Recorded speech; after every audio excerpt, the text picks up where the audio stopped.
Hello, beautiful seekers. It's so good to see you again. You might remember Scarlet.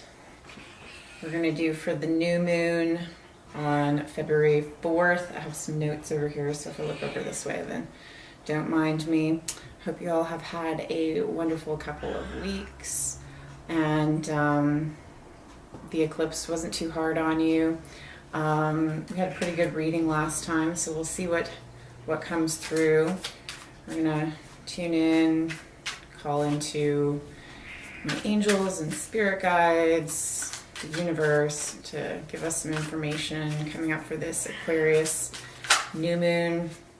We're gonna have it, Mercury's gonna be a bit close by here, so I don't know about you, but I feel like communication has gotten better for me, and just tuning into regular routines. All right, Scarlet. I'm gonna have to get down. She likes to have conversations with me. So, yeah, just getting back onto like a regular routine after this month, this really crazy month that we've had. It's been a lot. And,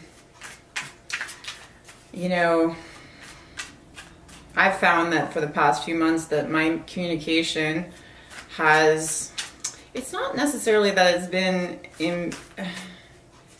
been bad or anything. It's just that I feel like I've been getting so many amazing downloads and things like that, and I'm kind of judging myself about how, you know, I'm utilizing that information and how I'm expressing it to others. And, you know, sometimes it's just not fully downloaded yet. So it's okay to have incubation periods, you know. And we have Chiron at the end stages of Pisces, which will be the last time that it's been in Pisces for the next 57 years or something like that. I think it's 57 years. So we're finishing up with a lot of different abandonment things that we have. Feeling abandoned by the universe. Any issues that have been going on for the past several years, things from childhood that have crept up. On this new moon, we're going to have the moon at the sun at 15 degrees Aquarius. Aquarius is all about genius energy. And how do we evolve? How do we work together? How do we bring those downloads that, you know, we've had coming in and we don't really know quite how to talk about them? Could have been in dreams, could have been in meditation, in a yoga class, in a random conversation. You're like, someone says something and you're like, oh, okay, I got it. Let's see, what else do we have? We have Venus will have gone into Capricorn. And so having like this sturdiness, feeling like, oh, I want to see some museums. I want to go and check out some things that are old, that have lasted, that have stood the test of time. So, and we have the South Node coming up to Pluto, and a lot of different transformations, maybe some things coming back from the past. But the North Node is in Cancer, and we're really looking into how do we nourish ourselves. So when the cards don't like to come out, then I like to cut the deck, make things a little bit faster. What else do we have? So Mars is coming up on Uranus, and Uranus is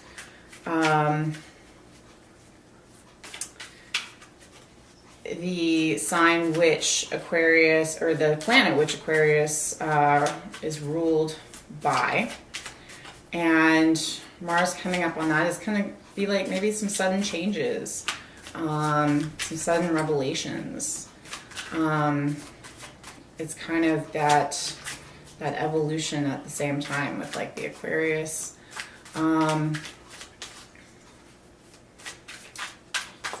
So Let's see, anything else that we need to do? So thoughts have life. Whenever we think something, we birth that thought, and that becomes something that's put into the Akashic. Okay, that's interesting. So Judgment card came out for thoughts have life. So when we have those thoughts and we're kind of judging those thoughts, I've had experience with this recently, just feeling like, how do I communicate this? How do I get this across? And then judging myself for how I express that. A lot of different throat chakra things coming up. And then not feeling like you can have that funnel through. It kind of maybe gets stuck in that root chakra because you don't know how to express it.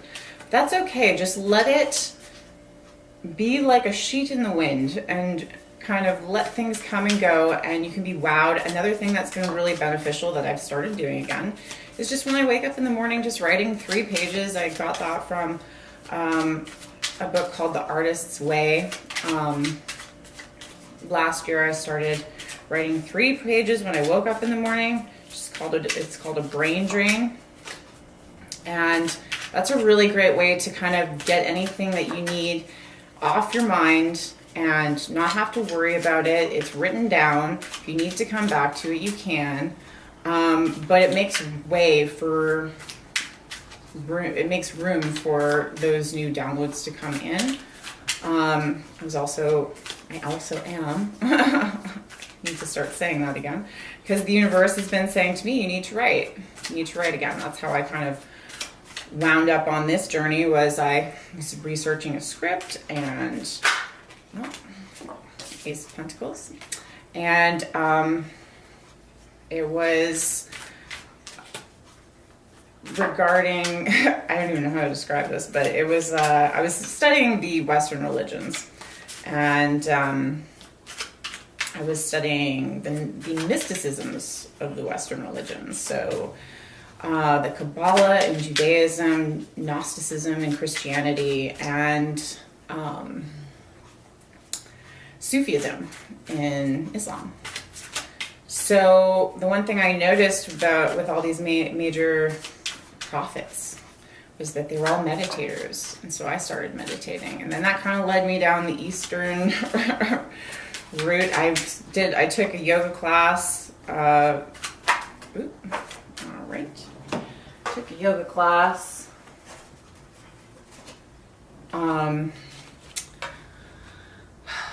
When was it? So 2000, New Year's Day 2016. And I went, and I'd been kind of like playing around with meditation and stuff, and I'd done yoga before, but I had never really yes, I know. I had never really meditated during yoga, and when I was in those positions, I was like, oh my gosh, like, you're supposed to be meditating during this. And meditation is really hard for some people, so it's hard for everyone, honestly. It's like hard to still your mind, and you think that, oh, well, if I'm not thinking about anything, then I'm not doing it right. And that's not the truth. The truth is that you're going to watch those thoughts as they come in, and you're just going to kind of take an observer perspective. You're just going to, one of the best ways that it was described to me when I was first doing my training, because later that year I was off to training. It was doing my 200-hour in Boone, North Carolina. Hi. And so anyway, that whole experience led me down this whole rabbit hole where I've gotten into all these different mysticisms of Eastern religion, and studying more and more about like the koshas, the sheaths of our, the layers of our reality. And so that's just a little bit about my experience. So we had fall out here, the Tower, major arcana. Lots of major arcana with this new moon. And what came out with that was the Lovers and the Three of Swords on top of that. So those three all came out together. So let me just kind of tune into here. And at the bottom of the deck, we have Seven of Swords.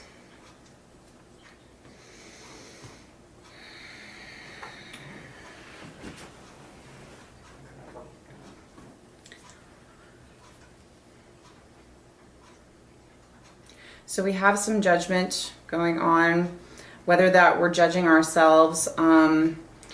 Judgment can also, for a few of you, mean some type of legal situation, you know, kind of like a higher judgment that you don't really have control over, but I'm not really feeling that for the majority. It's just kind of like judging yourself, as I've experienced personally, and just with what I'm getting right now is just like, be easy on yourself. You are your own judge. It's not, you know, you control your reality. And that was another thing that came to me this morning when I was meditating, because I've decided, okay, I need meditation back. I've been doing mantra meditation for my Kundalini training that I've been doing for the past few months, but I needed to go back to silent meditation and just watch the thoughts as they were coming in.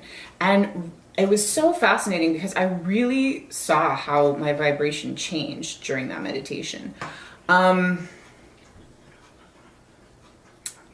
It's just really fascinating to watch and to see, like, oh yeah, I do create my own reality. Oh, I really want this in my life. Oh, I really want, you know, these are the things that I kind of forgot that I wanted and that I need to come back to. Ace of Pentacles is, in Kabbalah tarot reading, the Ace of Pentacles is above the court cards, above the King, Queen, Knight, Page. So this is really the universe really offering you an opportunity. You are being offered something that is going to manifest in physical, material abundance. Now, we've got a little bit of interesting things going over here. We've got the Tower card. So people are often kind of scared of this card. And this is actually kind of one of my favorite cards because it really means that things are going to get shaken up. Sorry, I didn't show you the Ace of Pentacles here. Or the Judgment. So here you go. So with this Tower card and a bunch of stuff that's kind of coming out with it, I feel the Lovers card. So this is sudden changes, and then the Lovers card is a choice card of Gemini. I want to say this Tower card is Uranian, which makes sense because this is the Aquarius new moon. But there's a choice to be made, and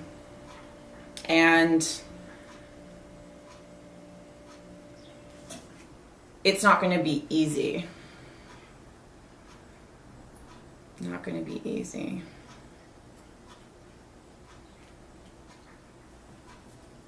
The Seven of Swords, clarifying this whole thing, is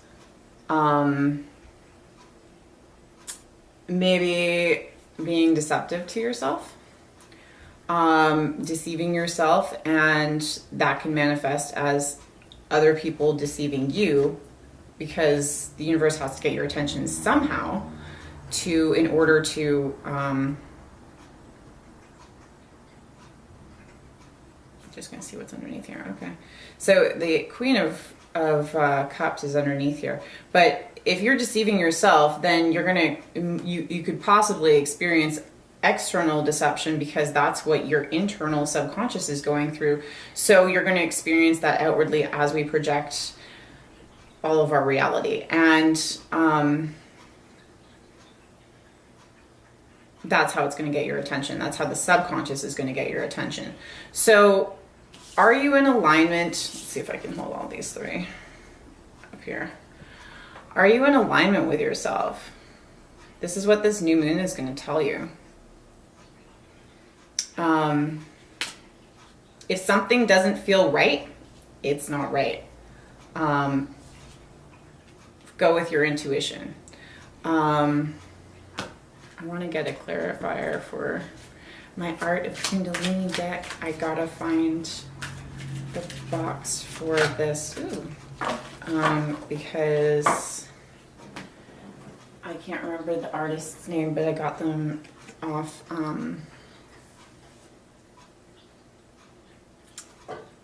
OJC Astrology is one of the ones that I watch in terms of tarot reading, and she's really awesome at astrology. And so we got You Are Beautiful, and she mentioned the Art of Kundalini deck, and I'm not sure if she was talking about this one. This one I got off Etsy from this lady in Australia.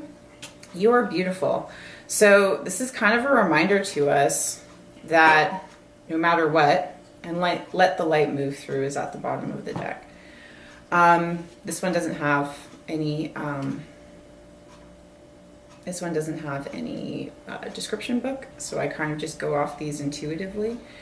Don't forget that no matter what's going on here, and it honestly for me it looks good, because what I'm seeing here is movement, and maybe there hasn't been movement in a long time. Maybe the universe needs to jolt you. I mean, Uranus is kind of like an electric shock a little bit. And so remembering that you are an aspect of that one source energy, and Queen of Cups below this Seven of Swords, which can also be being independent, by the way. Taking what you need and going your own way. You're going to start a camp somewhere else. Having compassion for yourself. We have the Wheel of Fortune here, and this is all in divine timing. Everything is in divine timing. Me doing this reading is in divine timing.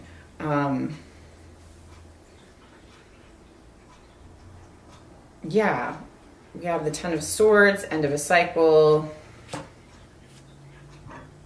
We have the Temperance card, patience.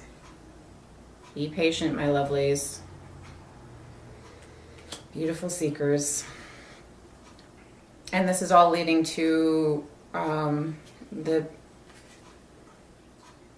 page of coins, pentacles, whichever.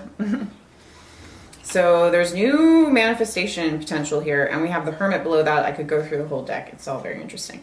Okay, so let's go with, I love these spirit animal cards. So we're going to tune in to see what kind of animals we got this time. Oh, we got some more. We'll come back to that if it's relevant, but we've got four. So we have fire ant,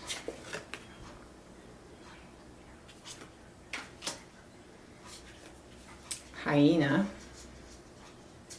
another fire. You can see that at the top there's the little symbols for that. Moth, which is air, and crocodile, water. So fire ant and hyena, there's like definitely a fire under your ass about something. It's almost like the universe, this energy of, you know, if you don't do it, we're going to do it for you. Let's go back here. If you're not going to do it, we're going to do it for you. If you're not going to make the decision, we're going to make it for you.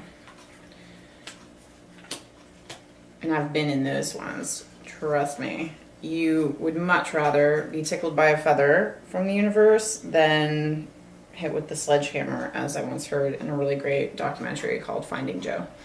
And that's about Joseph Campbell, and I highly recommend that for this reading. I think it's on YouTube, or you can definitely, I got it off Apple TV. So, all right, let me just tune in before I read these. The moth. When I think of moths, they're resilient. They find their way into my closet. Awaiting summertime. Sorry there, my camera died. Okay, so where were we? With the moth. Moth is, moth to a flame.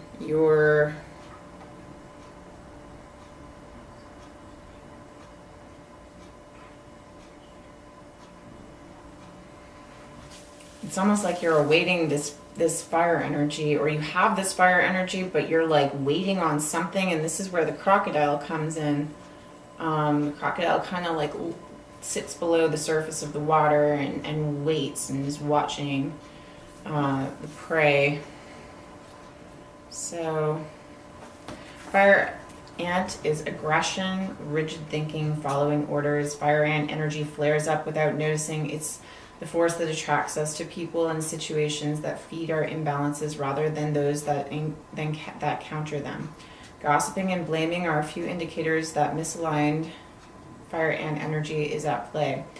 You may also find yourself stewing on a person or situation, only making things worse. How can you break free from the drama and cool down? Fire ants are surprisingly sensitive. Don't pretend the heat isn't getting to you. When in balance, it's thoughtful and disciplined. When out of balance, it argues, excessive heat, gossips. To bring into balance, solo time, walks at night. Then we have the hyena, which is the next one. Humor, wit, and sarcasm. The hyena personality is a jokester and crowd pleaser, but below the surface, there are unfulfilled dreams to be realized. When the hyena card appears, it's time to reflect on your reliance or sarcasm and humor to express your truth. Are you using jokes to hide old resentments in relationships or to mask things that you feel uncomfortable discussing? What would happen if you took your goals seriously? When in balance, charming, witty, fun to be around. When out of balance, scrappy, petty, suspicious. To bring it into balance, sobriety. Moth.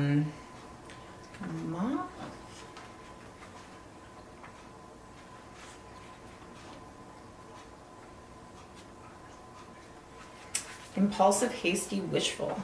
The moth is sure the grass is greener on the other side. Moth energy is at play when we're attracted to easy solutions or anything shiny and new. This can lead to unfinished projects, disappointments, or burnout. It's helpful to remind moth personalities that life is complex. No matter the illusion, no one is exempt from the trials and tribulations of this great journey. Practice seeing life as an infinite mystery rather than wishing it was easier or different. When in balance, it's enthusiastic and whimsical. When it's out of balance, idealizes others, jittery. To bring into balance, finish a project. And then finally, we have crocodile.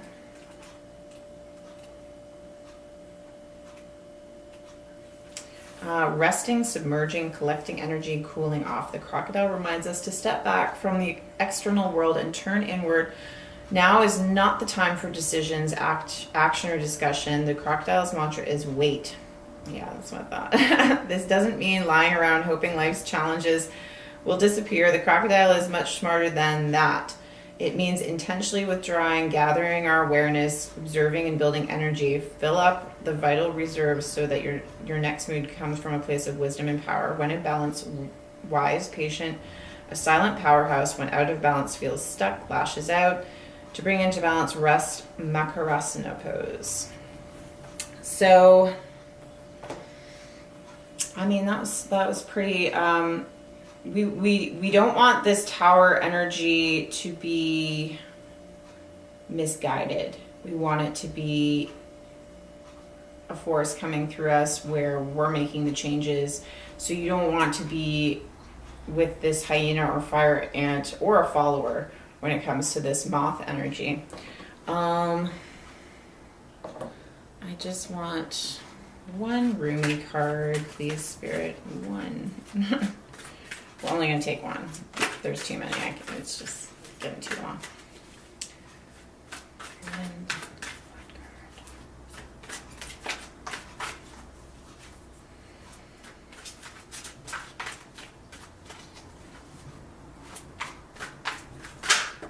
okay, thank you. I love this one. And it's another 10. So the Celestial Rose of Ma. These are really amazing cards. I want to say they're by Ellen Fairchild. Here we go. So 10 is end of cycles.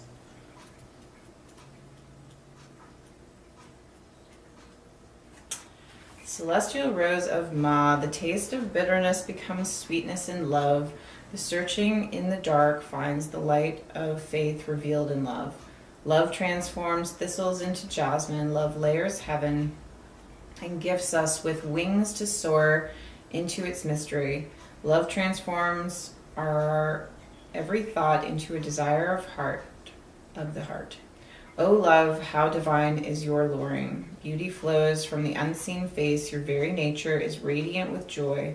The manifest, vibrant hues in every flower. Your touch dazzles all creation. Every particle is attracted toward you, longing to unite and dwell in you. And that's from Rumi.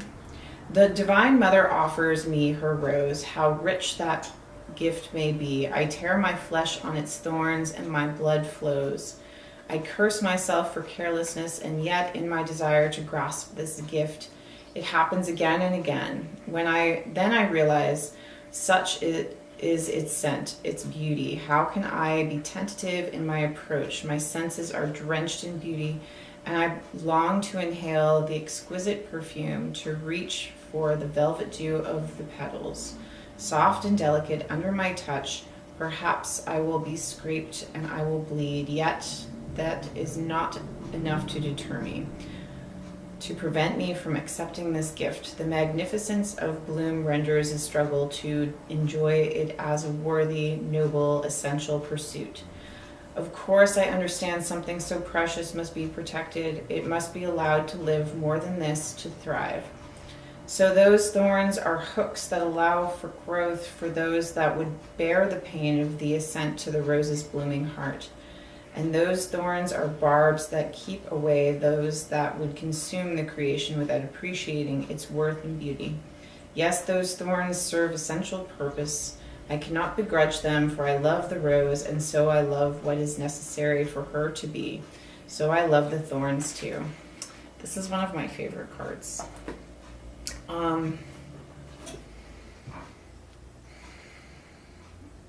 And it really totally goes with this. It's, what do you need to survive? Are you doing everything that you need for yourself? Are you taking care of yourself? And that means with the people that you surround yourself with. This means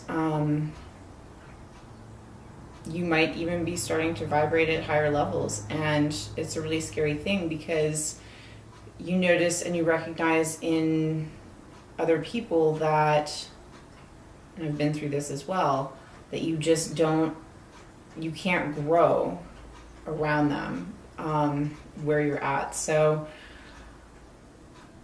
you know,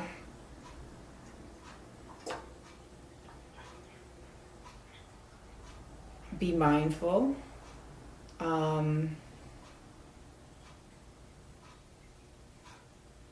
See if there's any other messages. I got one more from my favorite, Abraham Hicks. Let's do one more. Know that those thoughts have life. That what you tell yourself, your whole body hears. Start a new mantra, a self mantra. One of the things I love about mantra and my go-to was Om Namah Shivaya. Whenever I had a negative thought about myself at the beginning of my journey, I would, when I went to India, I would get scared or something, and I would just say Om Namah Shivaya so that I could break up that momentum that was gaining in my head, those thoughts, because I didn't want those thoughts to continue on the way that they were going, that are fearful. So this one says, whenever I am feeling good, I am attracting good, which is exactly what I was just talking about. When you think of a thought, upliftment or abundance, or when you think of a thought of upliftment or abundance or well-being, you are filled with a feeling of positive emotion. You may trust the way that you feel as the indicator as to which side of this subject, which is really two subjects, you are on. Whether it is the subject of money or lack of it, or health or lack of it, or a relationship or lack of one. Always when you feel good, you are in the place of attracting that which you are wanting. Wonderful. So that is the reading for the new moon. Sorry that the camera died, but you know, it's Aquarius. Sudden changes. So I thank you so much for watching this video, and I wish you a blessed new moon, and I will see you back here for the full moon. Namaste.